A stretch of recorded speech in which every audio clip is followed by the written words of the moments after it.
Listening comprehension in Mandarin is complex, and the more I learn about it, the more amazing it seems that we're able to understand anything at all.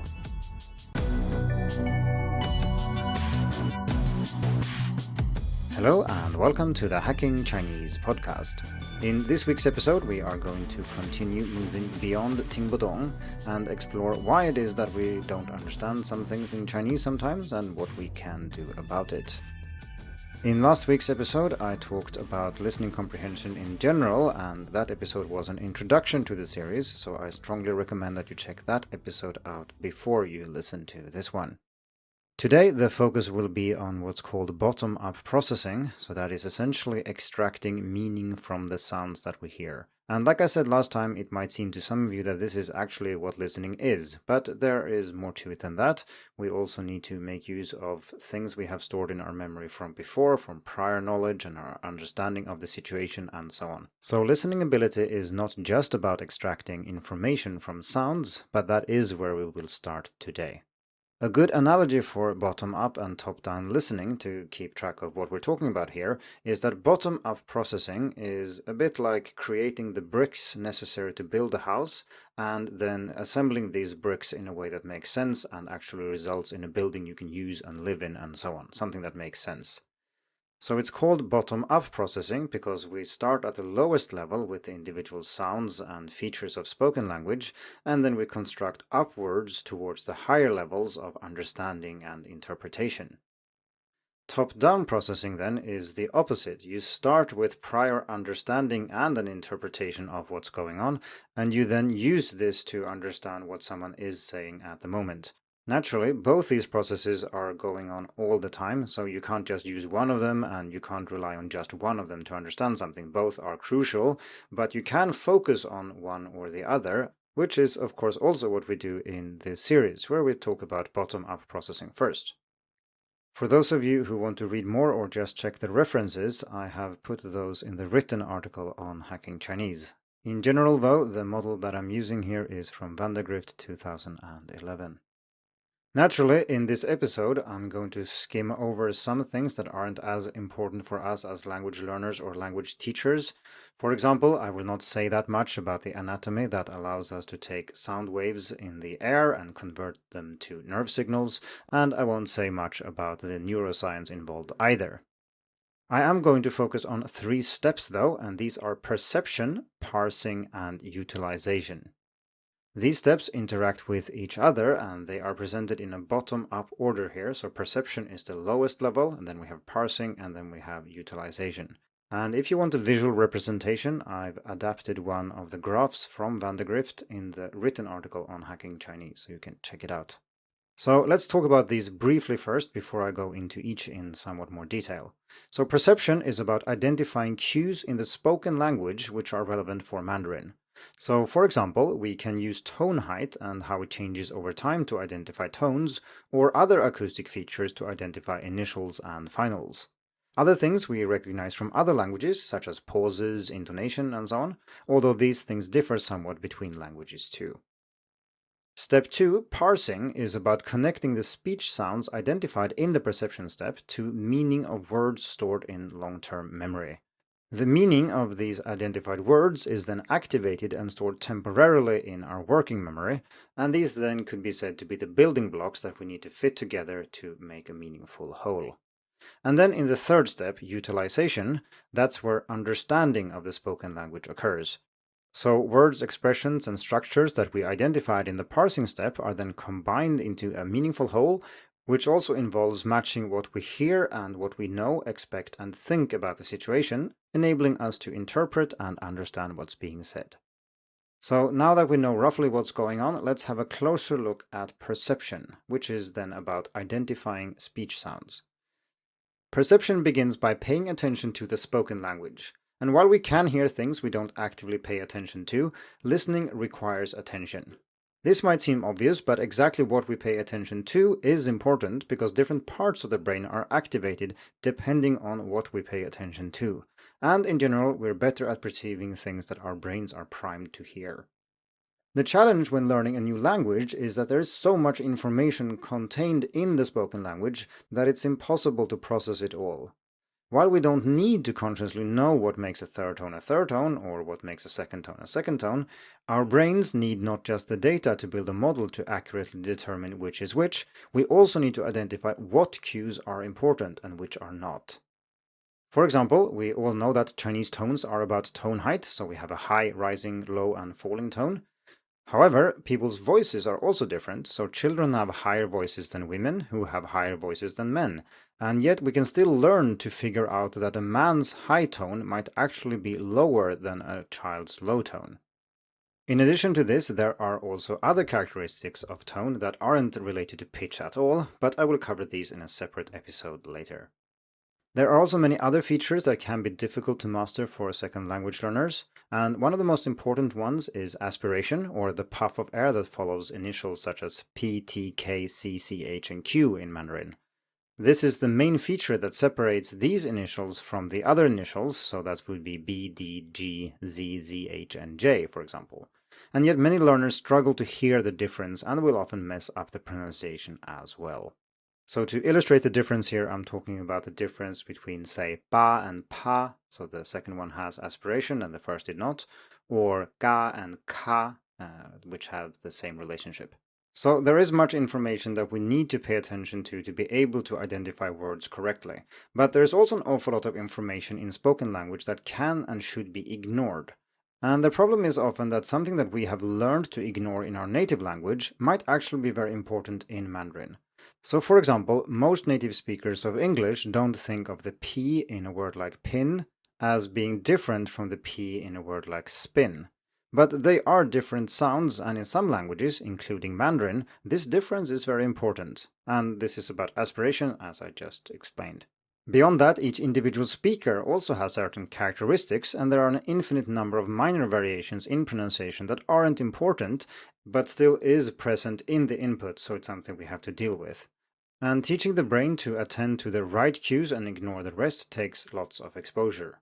There's plenty of research in the area of sound perception and second language acquisition, but it's not something that's fully solved yet, so we don't really know exactly how these things interact. For example, in some cases, learning to identify a new sound can be relatively easy. Consider pinyin U, for example, which is tricky for native speakers of English to pronounce because there is no U sound in the English language. However, because it doesn't exist at all in English, it's also easy to identify, and you'll soon be able to pronounce it as well. If you think that U is hard, you can always check out my pronunciation course, link in the description. Also note that knowing pinyin spelling and knowing pronunciation are two different things. So not knowing when it's U even though the dots have been dropped, and this happens after J, Q, and X, this is a different problem from not being able to pronounce the sound. This is something we talked about in episode 38 of the podcast. In other cases, however, new sounds can be very difficult to learn, especially if two sounds in the target language, that would be Chinese for us, are considered one sound in our native language. The most famous example of this is the inability of adult speakers of Japanese, and Chinese to some extent, to perceive the difference between R and L in English. And in Japanese, there is just one sound that varies between R and L depending on context, so we can say that they are allophones, and suddenly having to separate them and identify them as different sounds is very difficult for adults. Children, of course, have no problem with this, but I will assume that most of you who listen are adults. And when talking about phonology, adulthood doesn't start at 18, but more like 12, or probably even earlier. Another challenge we face as learners in the perception step is that the same syllable or word can be pronounced differently depending on context. And this is something I used as an example in the previous episode, but I'll still mention it briefly here. So for example, to correctly identify ni, so meaning you, we need to know what happens to the third tone in different situations. In isolation, such as when your teacher taught you this word in the first place, they probably said ni with a dipping tone, ni. But when it's in front of another third tone, i.e. another dipping tone, it turns into a rising tone. For example, as in ni hao, we go up. But in most other cases, when there's any other tone after it, it's just a low tone. So for example, ni lai or ni shuo. This will be very obvious for intermediate and advanced learners, but if you just started learning Mandarin, your brain still needs to be able to identify this as the same word, even though it is pronounced completely differently in terms of tones. This is not limited to tones specifically, of course, and one example of this would be erization or erhuayin. So that's when we add an R at the end of a syllable, and this has an effect on the syllable preceding it as well. So for example, in a word like nar, meaning there, nar, the A sound in na is slightly altered, so I don't say nar, I say nar, and there are various variations here among native speakers too, but you can hear that the vowel sound is very similar, it's just slightly altered by this extra R. In other cases though, the syllable preceding the R is changed radically. So for example, if we take a word like xiao hai, which means child, xiao hai, so that's an I at the end, I, xiao hai. When we add the R here, it turns into xiao har. We don't say xiao haier, but instead the final E here has been dropped and the R kind of merges into the preceding syllable and changes it quite a lot. But it's still the same underlying syllable and the same underlying word, and your brain needs to learn to know that these are indeed the same thing, even though they are pronounced differently in different contexts. There's also the problem of stressed and unstressed syllables, where the unstressed ones are typically reduced quite a lot, especially in Mandarin spoken in northern China. So if you take a word like doufu, if you were to pronounce it with full tones, it would be doufu with a third tone, but that's not how it's listed in most dictionaries, there is just doufu. A similar example is ifu, so it's first tone neutral tone, ifu. But lots of interesting things happen to this unstressed syllable at the end here, especially then in northern Mandarin, because then you have people who don't even pronounce the vowel sound at all, so the syllable is reduced to only the initial in effect. I don't normally say these words like this, but if I were to mimic it, it would be something like dof or if. This might sound weird to some of you, depending on where you have learned your Mandarin and how much you've paid attention, but this is actually the way people say these words quite often, so if you pay attention to when northerners speak, they often swallow the entire final when it comes to reduced syllables like these. And now we're also talking about regional variants, of course, because we do have the opposite. So in Taiwan, for example, people tend to enunciate most syllables much more clearly. So some people might say doufu with a third tone, but then, of course, it is rather difficult if you've learned doufu and then you hear someone say douf. And now you're supposed to know that these are the same word. Or indeed the opposite, of course. If you've learned douf, then you need to know that it can also be said by some people as doufu. There are, of course, many other aspects that you need to master in terms of regionally accented Mandarin. For example, there are people who pronounce F as H and will say huiji for airplane, for example, or who mix up N and L. Since we spent episode 46 talking about this specific question, I won't say more about it right now. So it should be clear by now that perception of speech is rather complicated, and there are many things that we need to do as learners or teach our brains to do.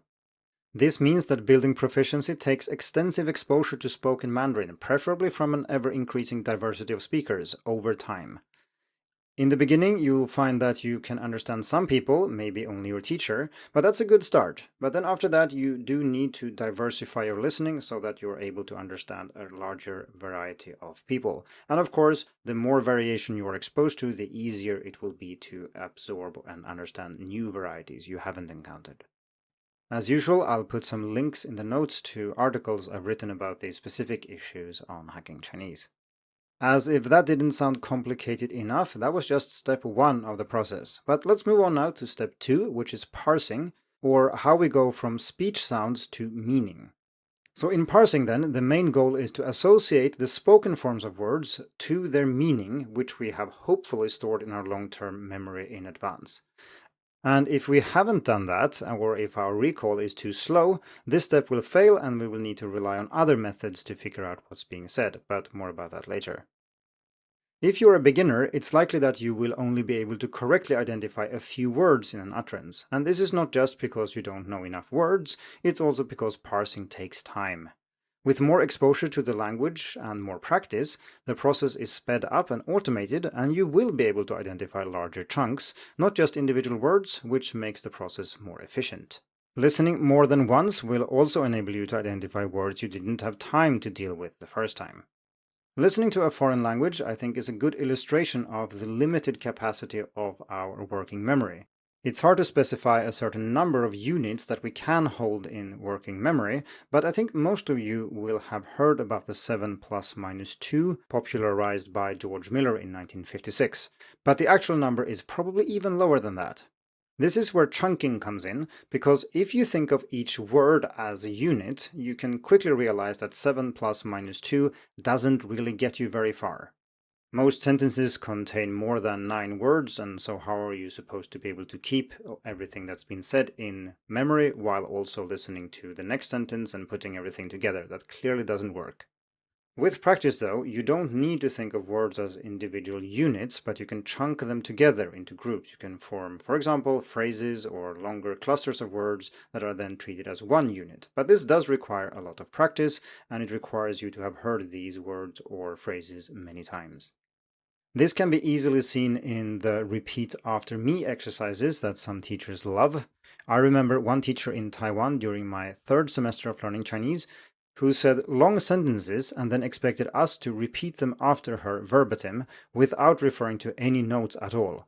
And this is really hard at the lower level because students simply won't have the capacity to keep everything that's been said in their working memories. For the teacher, however, the exercise seems very easy because for her, the sentence is composed of fewer but bigger chunks that are easier to remember. A good example of where you need to keep lots of information in your working memory to understand what's being said is sentences with de that then have reverse order in English. So, for example, in English, we would say, "That's the man I saw yesterday when I went to the store to buy milk." But in Chinese, the man comes at the very end, meaning that you have to keep all that other information active while waiting for that final bit. So in Chinese, the same sentence would be something like, 那是我昨天去超市买牛奶遇到的男人. So note here that we have 男人 at the very end, so it's 的男人 at the end. So that means we have to keep all the other information active in memory while we wait for that final thing. And this requires a lot of practice and will be incredibly difficult for beginners, but as you learn to chunk these sentences and you learn to keep more and more information active at the same time, you will be able to parse this type of sentence in Chinese as well. So if the capacity of our working memory is limiting our ability to understand spoken Chinese, the speed at which we can recall and process words is also very important. If it takes us a few seconds to recall the meaning of a word, the speaker will have said a whole sentence in that time, and we will have no clue what they said, even if we did recall that tricky word in the previous sentence.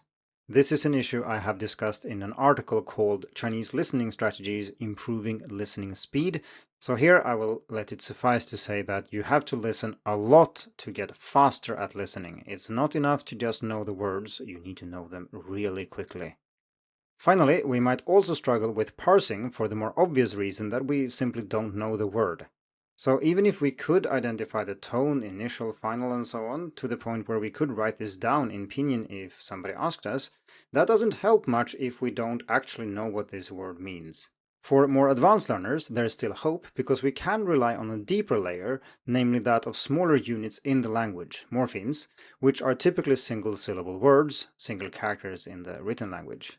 So for example, if we know that Beijing Daxue means Peking University, we might be able to figure out on the fly that Beida means the same thing, or at least with some context we might be able to do so. If we then later, in context, encounter a word like Taida, we already have a pattern for this and we might be able to figure out that this is short for Taiwan Daxue. If our knowledge of Chinese is rather advanced, we might even be able to guess the meaning of an unknown word by matching the sounds with likely morphemes. It also requires a deep and internalized understanding of how words are created in Chinese, and this is something we have talked about in the podcast, namely in episodes 71 and 72. Now we've reached the 3rd step, which is utilization, which is where everything is put together and understanding dawns, hopefully. So far in this episode, we've talked mostly about information that is contained in the spoken language itself, so the Chinese we're listening to, and that includes tone, syllables, words, and so on. But in order to understand and interpret the meaning of spoken language, we also need to rely on prior knowledge and understanding. When listening, we create a conceptual framework with the goal of making sense of what we're listening to, relying on what we know about the speaker, the situation, and the world around us. One way of explaining it is to say that it's like a prototype starts evolving, and this is a prototype then of the intended message. And this is updated all the time based on what we hear, what we think is going on, what we know about the situation, and so on. So in the utilization step then, we need to reconcile what we actually hear with what we already know and expect, and then constantly keep updating this prototype. When listening comprehension is successful then, this reconciliation works and understanding is achieved. But for less experienced learners, this is sometimes not the case, and that means we need to rely on extra strategies to compensate. This can involve things like relying on context to guess the meaning of words we didn't understand, or realize that something we perceived earlier must be wrong in light of things said later.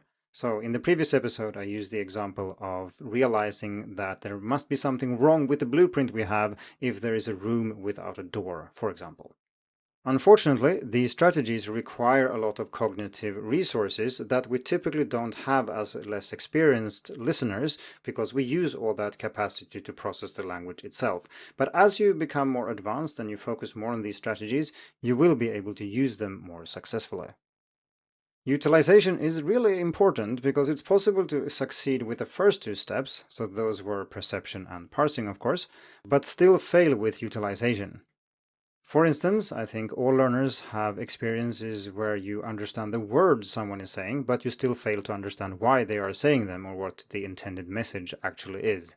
We can use a simple example, the one I used in the previous episode with 你吃了吗, which sometimes actually isn't just a question about if you've eaten or not, but more a greeting. Here is also where cultural understanding and being aware of some communicative patterns is very important.